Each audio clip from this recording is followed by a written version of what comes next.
This week, Tesla's head of engineering dropped bombshell after bombshell from a paintless robotaxi to wireless charging. We know it's going to be gold, but it's not painted. Us criticizing Tesla in China could have severe financial consequences. I'm just glad I don't live in China. And Cybertruck just silenced a lot of critics, receiving a title that no other truck has received. All that and more starts right now. Lots of incredible stories just coming in. I'm excited about this one. I am very excited for this week. We didn't get a podcast out on our usual time last week, but it gave us more time to get a lot more good stuff in this week. Also, if you guys haven't subscribed, please do. We have a goal this year of doubling our subscriber count. And you can also listen to this podcast wherever you guys get your podcasts. That's right. In the bottom of your screen, you also have chapters. You can jump to various topics of your interest. So check that out as well. And speaking of podcasts, the head of engineering from Tesla, Lars, is it Moravi or Moravi? I think it's Moravi, the way Ryan said it, and he was sitting with him. So I imagine that's how it is. All right. So he was on our friend Ryan McCaffrey's podcast, Ride the Lightning, and there was all kinds of good stuff mentioned on there. First off, it was really cool to hear him talk so relaxed about everything and just like very personal, talking about the green aspect of Tesla, which I feel like a lot of people forget about right now with so much in the news, but also just got me excited all over again. Yeah. Specifically when he talked about this new technique they have for Cybercab, where we know it's going to be gold, but it's not painted. It's not what we thought it was going to be. Not in the traditional sense, right? We thought it was wrapped. We'd seen some indication that the Cybercab was in fact wrapped in that gold color. Turns out they're actually using a brand new manufacturing process where polyurethane is actually injected into the plastic molding. The color is injected into the molding, and that's how the gold color is seen, essentially. It's not painted on. So a unique perspective there that gives you a much faster production. It's more efficient.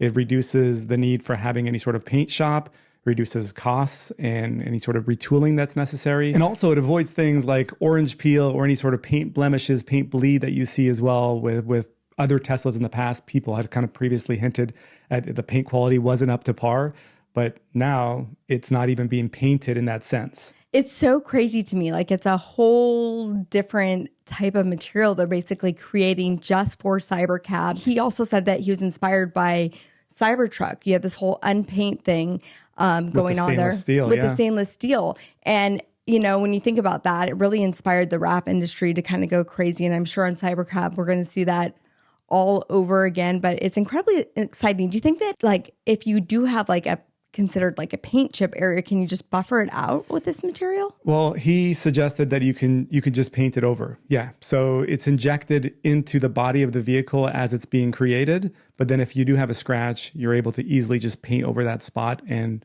blend it right in.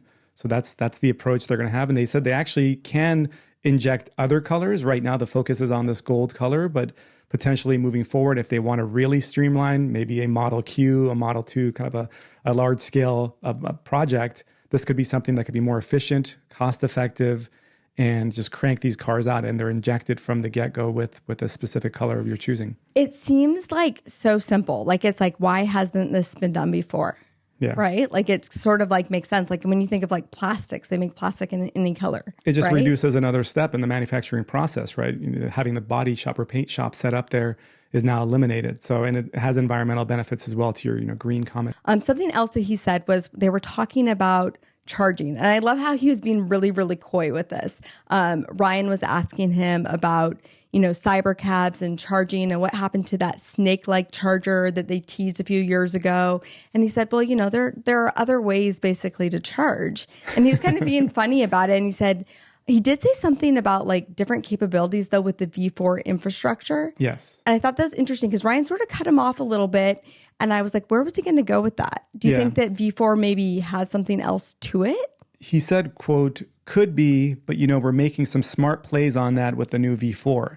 So, and then that's kind of where the conversation kind of steered away. But it was a suggestion that the inductive charging or wireless charging would be something, and they're making a smart play on that. So you can take from that Tesla is either actively working on wireless charging with V4, whether that's in the immediate V4 and in the future, maybe a V5 approach. But he did suggest that the V4 has been kind of tinkered with to potentially be able to wirelessly charge.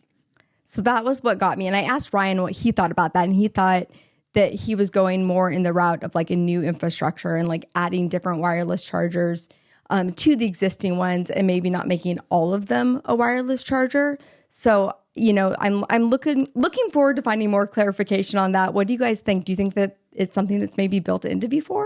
And remember, this aligns pretty well with what Tesla, Elon Musk himself, Lars himself, as well as Franz von Holhausen, the chief designer, in 2023 on a Jay Leno episode, I believe, they talked about they're working on wireless charging as a pad to be in your garage so you can pull in and you can have a charge. And then in March of 2024, almost exactly a year ago, inside the Tesla Cybertruck, there was the user manual that suggested wireless charging being an option as well. So we know it's around the corner for some of these vehicles. And we know that Cybercab has to be able to tap into that if it's going to utilize, some sort of a robotaxi approach without humans involved. So the question is, when are we going to get access to it? And it sounds like, based on these comments, Tesla's fully big on announcements are going to be coming. Yeah. Like I felt like so excited after listening to this interview again. Like, this is what I love. I love that they are always breaking the mold. They're coming up with ideas, doing things that we have not seen anywhere else, and kind of setting the stage for other car companies and other tech industries to kind of follow. Yeah, absolutely. And, even with a suggestion with possibly the Model S and X getting a refresh in 2025. This was fascinating to me, where Ryan brought up the question of, hey, S and X hasn't gotten much love. They're not moving that many units. Are they pretty much something that's going to eventually phase out?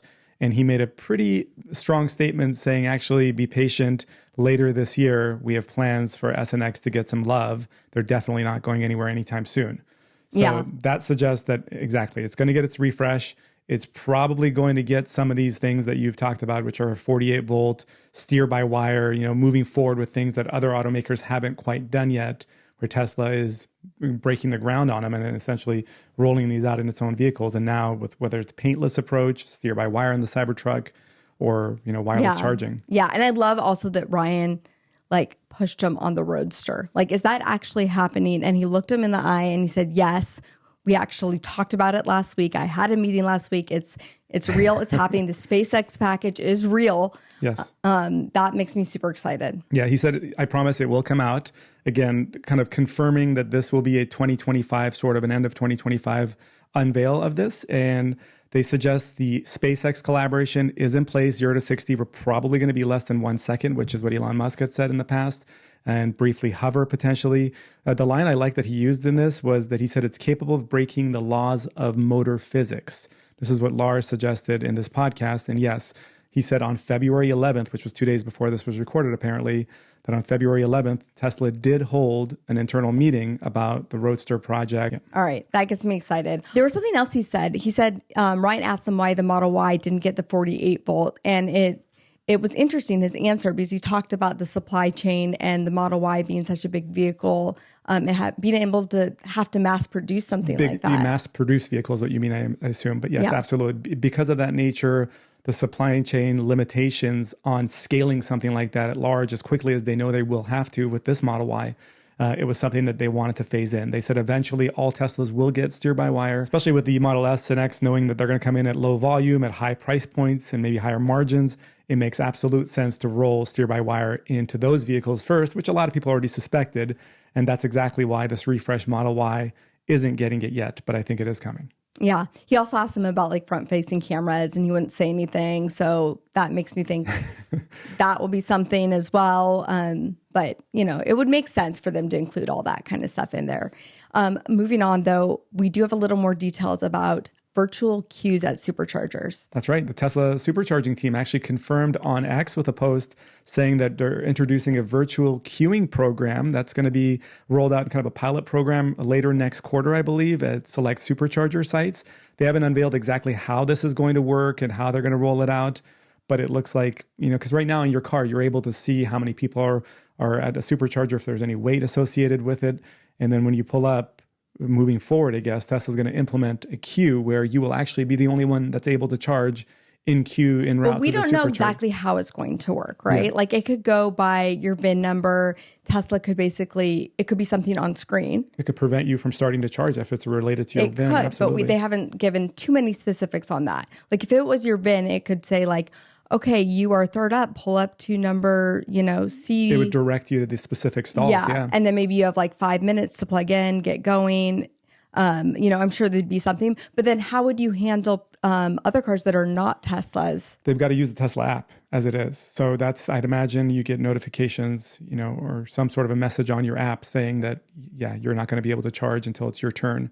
And I'd imagine they send an email out to everyone that's utilizing the Supercharger network to let them know this is coming, but it is coming next quarter. Yeah, and it's really good. Actually, last week I did a road trip on my own, and I was surprised. It was a station that's usually not busy, and there were like 3 or 4 cars waiting in front of me, and I realized that we were in a line, but we're sort of like blocking the flow of traffic because it was also a gas station. Yeah. And so we're kind of blocking that flow of traffic. So also, when it comes to this kind of stuff with Cybercab, and we've talked a little bit about wireless charging coming up with that, but also the Uber CEO, I think, is starting to get a little bit jealous and like worried potentially about, how's that going to affect their business? Yeah. So Cybercab is launching in June in Austin, Texas. Uber CEO actually just had a meeting, a conference call. I think it was an investment conference call that he was on. He confirmed that Elon Musk is not willing to integrate Tesla's Cybercab program into Uber's ride-sharing system or in sharing platform.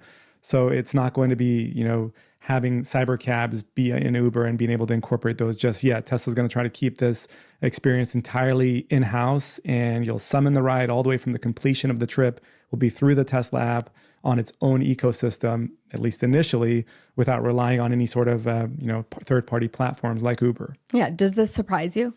Not at all. Not one bit. Yeah. I expected this to happen. This is kind of how Tesla always does stuff. They're like, if we can do it in-house, we're going to do it in-house to save money. If anything, I could see them like buying out Uber because there'll be no need for it. I'd be worried if I was Uber and Lyft and those type of businesses with something like Cybercab and Waymo and all this new realm of, the way people are going to be getting around. Yeah. The CEO from Uber did say this is going to, if they were to partner with us, there'd be benefits. They'd get more exposure. Of course they're going to say that. But like in reality, like they could benefit from Tesla more than the other way around, I think. Yeah. I don't know. It's kind of interesting to see how it is. Also, the new Model Y, it's around the corner. It looks like it's going to be early March versus late March. It looks like it's getting closer. But some people are complaining that it's too quiet. Can you believe this? When I saw this, I was like, people will find any reason to be disgruntled. But yes, apparently with the acoustic glass, the noise lining that's inside the foams inside the door panels they've put in place, all of these modifications to make this vehicle more efficient and more quiet, people are now noticing, the initial people that have tested it are noticing the motor whine, the motor noise more It sounds like whining. more readily than it was previous. So, especially when you compare it to other ones that you're coming out of, some people that have even tested, and I can't wait to, test this ourselves, but have tested the sound levels between the Model S and X, which have the built-in speakers and the seats that have noise cancellation effects, compared to the new Model Y. And the new Model Y does not have that, but it is, in fact, people are saying it's quieter on the highway or on the roads. Well, this was like an issue before. I remember they had to do some sort of software adjustment, like maybe with Model X and S back in the day, because of the motor being like, there was like a hum or something, and they adjusted some sort of sound to make it quieter. Or maybe it was the air conditioning. It might have been the air conditioning, yeah. Yeah, exactly. Yeah, Tesla's actually exploring fixes. They've suggested maybe something like Joe mode, or people have suggested this, the feature where it kind of reduces some of those alerts out on the roadways, but maybe introducing white noise to mask this. I was going to say white noise machine. It sounds like that's what they need. I personally like motor noise. I think it's pretty cool when you get to experience that. But and obviously, if you're in a car that's you're probably listening to the radio or have music or have something going on. And in our car, it's always enough noise to mask things. But it's also a big deal why people, like, there's specific wheels now, specific tires now that are made for electric vehicles because they help reduce some of that road noise. Yeah, absolutely. So I know I think with the Model Y, they're putting those Hankook Evo, the Ions that we've covered a lot, and those are really good for that as well. They haven't settled on any specific solution to address this, but they are actively working on making the car either louder in some areas to mask this, or creating some sort of solution to reduce that noise. It's so funny. I mean, people are going to find something no matter what to complain about. Like, there's so much cool things in this Model Y, and they're like, no, it's too quiet now. It's pretty funny. And speaking of complaining, Italy is also doing some complaining against some electric car makers, Tesla, BYD, Stellantis, and VW for allegedly misleading customers about their EV performance. Yeah. This is like related to range numbers on their, we've kind of dealt with this for years. And, you see a certain range number. Well, Italy apparently has strict guidelines on these being as accurate as it gets, and the performance numbers, those all kind of violate Italy's consumer code that's in place. Well, they say like if it's cold weather and you don't get the exact number of miles that you said you would get, then you're like liable for this. And then also battery life, warranty promises, stuff there's like this gray area when it comes to EVs specifically, and they're really pushing these automakers to explain, degradation concerns, all of this is in there. Absolutely. Yeah. And a lot of people that are new to it don't expect it. They don't expect cold temperatures impacting your range. And again, it's not just Tesla. It includes a variety of other automakers, including BYD. So it's just kind of an EV specific thing that maybe there's some education that's needed along the way, but there's only so much you can do. I guess you can put all those nuances in the fine print. Yeah. And I guess under Italian law, they'll actually be fined anywhere from 5,000 euros up to 10 million euros about per 10 company. $10 million. So right now, they're basically having to do their homework and explain the numbers that they got, how they got them. But what I think is interesting about all this is it sort of like signifies this change in, going from gas cars and ICE cars to ICE cars is redundant, from ICE to EVs, because these are things that are needed. You need to clarify these things and educate not just consumers, but also, policyholders on how these work and why we see these numbers, and how maybe sometimes you can't get the exact number, but there has to be some sort of fine print, I guess. Yeah. So it's cool. What do you guys think about this? Do you think that it's like ridiculous? Or do you think that, there's some truth to this, when it does come to those numbers and battery life and there needs to be more explanation and then kind of holding these companies liable for it? I'm just kind of curious what you guys think about that. And in terms of criticizing Tesla, this is kind of going a different route. Like if you are criticizing Tesla or criticizing a company in China, it's a little bit different than other countries. Absolutely. And this is a case in point with one particular owner. And there's been about 12 different lawsuits from Tesla against owners that have actually faced severe consequences now. I'm just glad I don't live in China. Well, one of these owners, a Model 3 owner, her name is Zhang Yaozhou, and she said that her Model 3 brakes failed and her parents were injured in the accident. So she protested by parking her Model 3 outside the Tesla showroom, had a banner out in front of it saying brake failure, and Tesla sued her for defamation. She admitted she had no proof of the brake failure and refused to pay the $23,000 penalty. And Tesla also wanted her to issue a public apology. She didn't do that either. But there was actually another blogger that was also ordered to pay the equivalent of $34,000 for alleging brake failure in their Tesla. And Tesla's had incredible success in Chinese courts, winning almost every single case. They successfully sued even a media outlet, Ping West, for calling its Shanghai factory a sweatshop. And they sued them for defamation. Tesla also sued a website for reporting owners' problems and lawsuits that were involved from owners.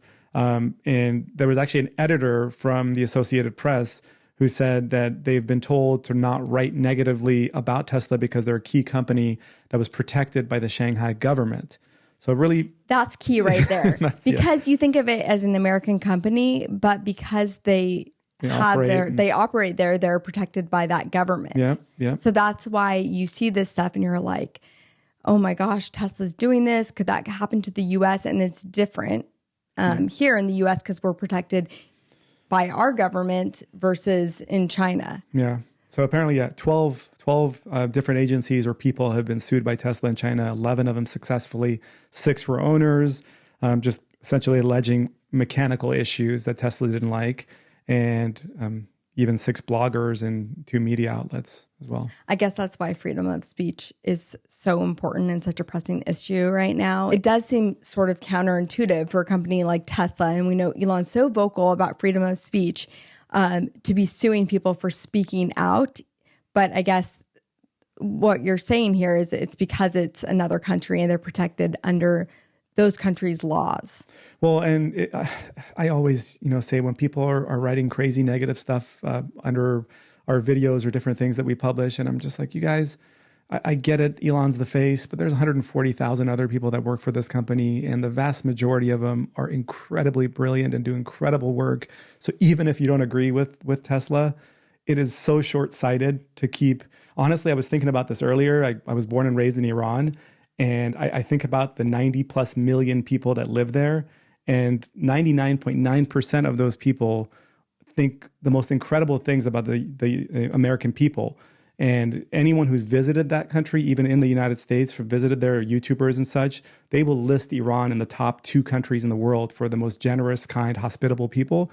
But then the outside world, thinks they're this incredible group of people where it's the government that, gets this bad representation. And that's essentially what's happening with people that think negatively of Elon Musk for whatever reason. The other 99% of the people within the company, do incredible work and maybe don't feel the same way. So it's just so short-sighted.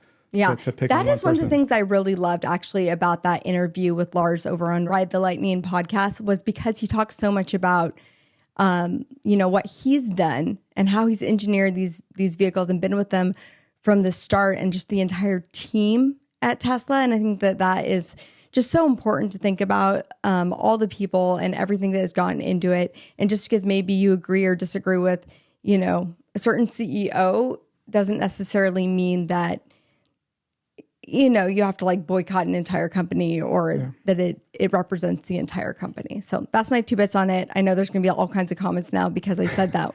I did want to say one thing about the lawsuit in China from Tesla, because BYD's actually tried to sue Vice Media in the United States for defamation. We've had NIO and Li Auto that have brought claims against Chinese bloggers as well for negative comments. So it's not just a Tesla thing. It's literally a cultural, governmental Chinese approach, at least in this automotive space and maybe in many other areas as well, where they are protecting their brand. You can't say negative things about them. So again, China thing, not Tesla thing. It also, though, makes you think about reviewers over there, and like when you're looking at things, that there's going to have to be a bias because you're required to. But, right. Absolutely. From what I've seen of the China vehicles, they are amazing and they're very progressive. So we may be going to China here in like a month or 2. So hopefully I'll come back to this side of the country and talk a little more about it. Yeah, before you publicize.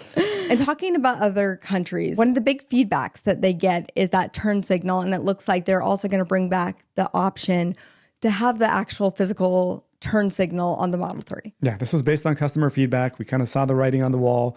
Demand for turn signals there, and it looks like they're going to begin to implement those. No word on exactly when, but they're going to begin to implement those back into all models where you have the turn signal on the left side, I guess. The right side looks like stock won't be there. You'll still be able to swipe up and down. Except for Cybertruck, because Cybertruck doesn't really need it because they have steer-by-wire. So if they could bring steer-by-wire into the vehicles, maybe they'll go back the other way. You think, what does the turn signal have to do with steer-by-wire? Well, I think it was just like an awkward thing where... Oh, where you're steering it so far. Yes, when you're going the roundabout. I see what you're saying, okay. And it's hard to go in the roundabout and then signal. That's what a lot of the European customers were complaining about. Yeah. But with Cybertruck, you never really have to turn it that far. So you don't really need the physical stock with Cybertruck. And there's no word, by the way, on retrofitting any 2024 Model 3s yet. I'm sure that's the aftermarket. Yeah. There'll be something for that there if that's something that you really want. Now, personally, that's one of my favorite things on our Model X. Again, I drive in the US. We do have roundabouts here that I go, that I use, but at the same time, it's never been an issue. And I feel like that's one of the things I really like. Yeah.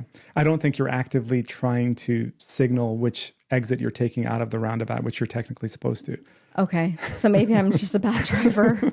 I don't know. What do you guys think? Put that down in the comments. And speaking of Cybertruck, did you see that it actually got 5 stars for safety ratings from NHTSA? This is a big deal. People waiting for a long time for NHTSA to release the safety report on the Cybertruck. A lot of people suggested that there's no way this thing's going to be safe. The sharp angular edges, especially for the outside passengers, which there really wasn't an indication that this was extremely unsafe. If you're hit by any truck or car, you're going to be in trouble from the outside perspective. But when it comes to the safety performance of this vehicle, like you said, 5 stars overall, and it has 5 stars for both the driver and for the rear passenger. The front passenger did get 4 stars on the side crash test, but the rollover risk among the lowest at 12.4%, and also the least likelihood of injury to passengers makes it the safest truck that NHTSA has ever tested, gas or electric.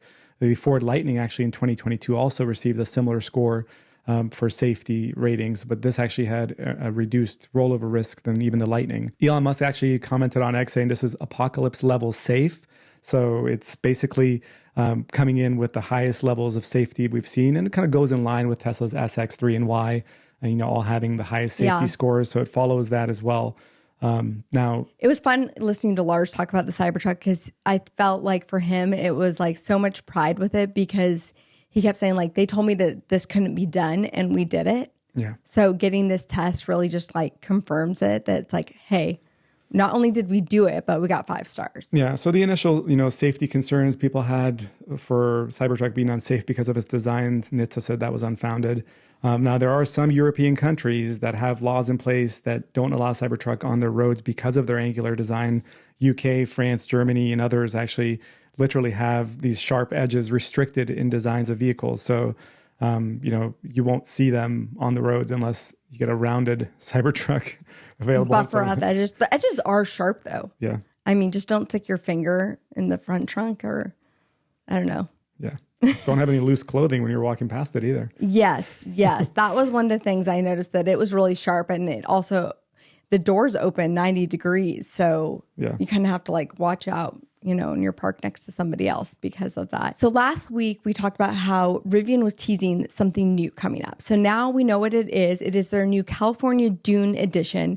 And this is more of like a bespoke version of their R1T and their R1S. It has a new color for it, kind of a sand color, obviously. Yeah. Also, you get an all-terrain package, 20-inch all-terrain wheels. There's a new powered tonneau cover, recovery boards, a roof rack, some cool things with it, but it does come at a price tag. It's about $30,000 more expensive. Yeah, the R1T starts at a little over $99,900, and the R1S is $105,990, and that's like you said, $30,000 price increase over it.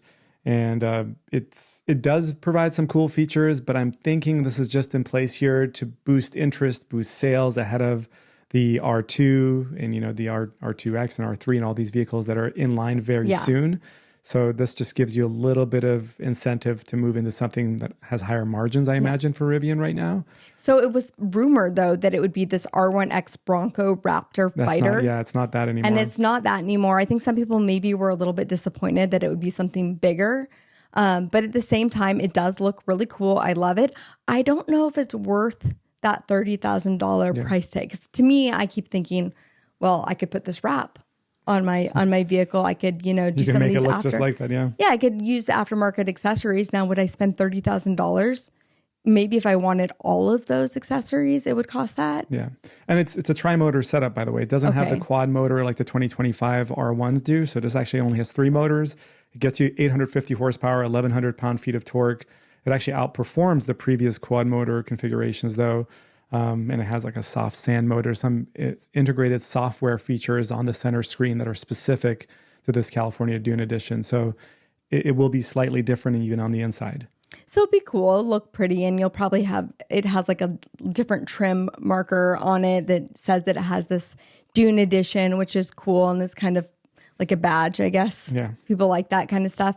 And as far as Rivian goes, it looks like their losses are decreasing. They're that much closer to being profitable now. Yeah, fourth quarter revenue came in $1.7 billion. That's actually exceeded what they expected it to be at $1.4 billion. So RJ Scaringe actually said that it was about $31,000 less per vehicle for the cost of goods in Q4 2024 than what it cost in Q4 2023, so a year ago.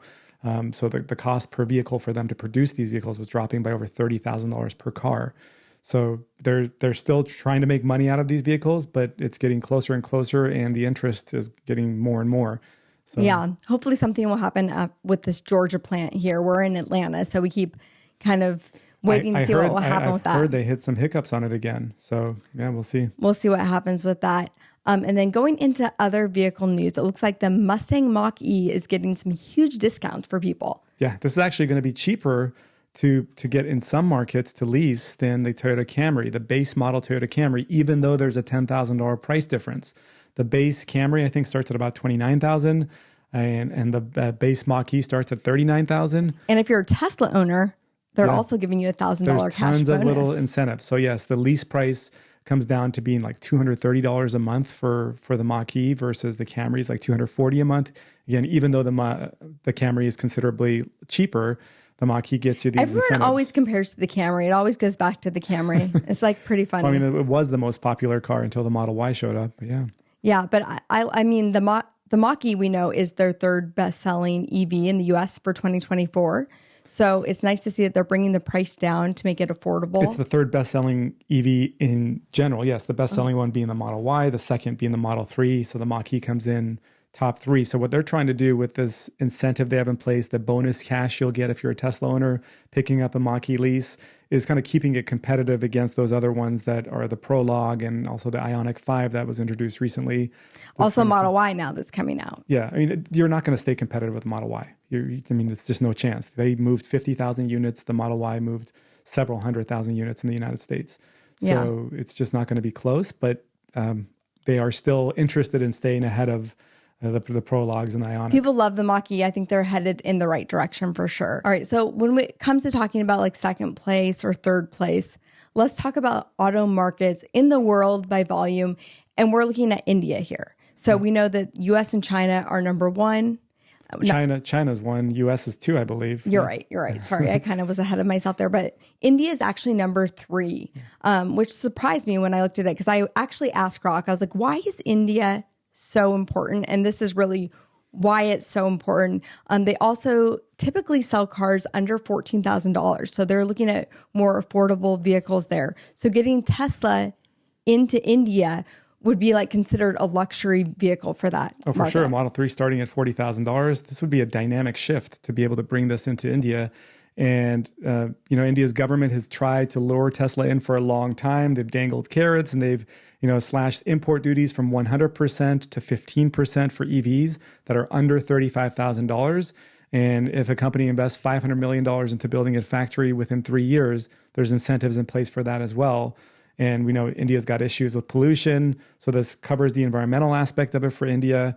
And their prime minister has been really working hard to get Tesla in. And it looks like now there's a couple stores that are in the works for India. But they specifically want Tesla to build a factory there. Right. That is the thing, because right now India requires 100% tariffs on vehicles outside. They're kind of like doing what the US is sort of doing. And this is sort of drawing, people say, a little bit of a line between Elon and Trump here, because obviously Tesla wants to tap into that market. But at the same time, the US and Trump is like, well, what's in it for us?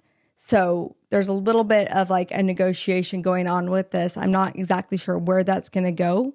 And I don't want to get too much into politics on that one, but it would be huge for Tesla to be able to have a presence in India somehow. Yeah, the locations are announced. It looks like there's going to be a store next to the New Delhi airport, the international airport there, and then a second store in Mumbai's Bandra Kurla complex shopping area that's going to be coming out as well. So, and they're scouting sites right now for this manufacturing plant. So if you're able to get those tariffs that are 100% down to 15%, that's one thing, but getting these factories built there will be very interesting for India. So I guess we'll just have to see like if the whole administration here in the US delays what Tesla wants to do in India. We'll see where that goes. This week, xAI also announced Grok 3, which I feel like is a really big deal with what they're doing with AI. And I think that it also is going to make a big difference when it comes to full self-driving, because it actually has this ability to process and analyze real-time data to help support FSD with decision-making. So if it sees something, it will be able to, like, it's that extra layer of brain power that can kind of like whisper to full self-driving, also help train it. Does that make sense to you? It does. So my understanding of Grok has always been sort of a language learning model where you're able to communicate with it online and ask it your questions and it'll decipher it. But you're saying this is implemented into the vehicle to communicate with what the car sees. so the car performs a certain way. Yes. So we know in about a week, they're adding voice control to it in terms of like, X users that pay for the premium, or if you go to the website and you pay for the premium. And then we know eventually it will be coming to our cars. So once it has this, it's almost like a lot of times I think of it like having Waze, like if you could talk to Waze and then have that whisper to full self-driving. Like if you wanted to go to a specific charger, or you wanted to go, get coffee on the way to picking up your kid to school, and you're like, do I have time for this? It could put that order in for you to have your coffee ready and then figure out a route to avoid traffic or avoid weather, or just plan an entire road trip for you. But in addition to that, also just helping to teach full self-driving, come up with different algorithms and different things for full self-driving above and faster than what a human could essentially do. That's fascinating. So I think it's really, really big deal. And to me, it's kind of like the missing ingredient with full self-driving. Like, how are we going to go from this vision-based system to really being 100% autonomous? And I feel like XAI is how it's going to get there. I think that's why, they changed it from hardware 3, hardware 4 to AI 4. That's where we're going with it. And that's why I think this is such a big deal. So I'm super excited for this. I can't wait till we actually have it in our cars to be able to demo it for you guys. Let me know what you think about this. Is it something that you've thought about in terms of full self-driving and where the company's going to go? I know there's a huge rush. If you look at the trends right now, when it comes to car makers around the world, everybody is dying to get AI into their vehicles. Yeah. And I think the reason that they're trying to do that is because of this missing ingredient when it comes to autonomous driving. Yeah, that's going to be fascinating when it plays out, yeah. Also, just like in robotaxi, being able to have something like that can talk and interact with the people in the vehicle. I mean, it's like straight out of a sci-fi movie. It's so cool. I'm here for it. I'm down for it. I know that, people are concerned out there about losing engineering jobs, but I think about with our kids with AI now, it also opens up a lot of different opportunities for people that maybe wouldn't have necessarily been able to learn how to code. They don't really need to anymore. Yeah. You were explaining this with our 10-year-old and talking about AI with him, and you actually asked Grok about it. Yeah, well, he was curious why cryptocurrencies, take up so much energy or they're bad for the environment. So I asked Grok to explain to a 10-year-old why cryptocurrencies are harmful to the environment. And it said, imagine if you have your gaming console and you leave it on all night and your parents get upset at you. Now imagine if you had 100 gaming consoles and you left all of them on at night. And that's what cryptocurrencies are doing. And I thought it was a pretty interesting way. So it's super cool. Thank you guys so much also for just coming along, listening to our podcast or watching it. Let us know in the comments, what stories that you want us to dive into. Are you interested in all this AI stuff? Do you want to know more about it? I would love to do a deep dive on some of these particular topics. So if there's one that catches your eye, put it in the comments. We look at all that, and please make sure you're subscribed. And check out Patreon. The Patreon members get exclusive access to content, never before seen footage, early release of this show, in addition to on-air shout-outs as well. So we'll link that down below. And our newsletter. Our newsletter also covers so many more. There's so many other stories that we would love to talk about, but we would probably take up 2 hours of your time. But if you go to and sign up for our newsletter, you're actually able to get little bite-sized snippets of each one of those stories. And it's just a really easy way to, stay up to date with what's going on in the community. But thank you guys so much, and we'll catch you next week.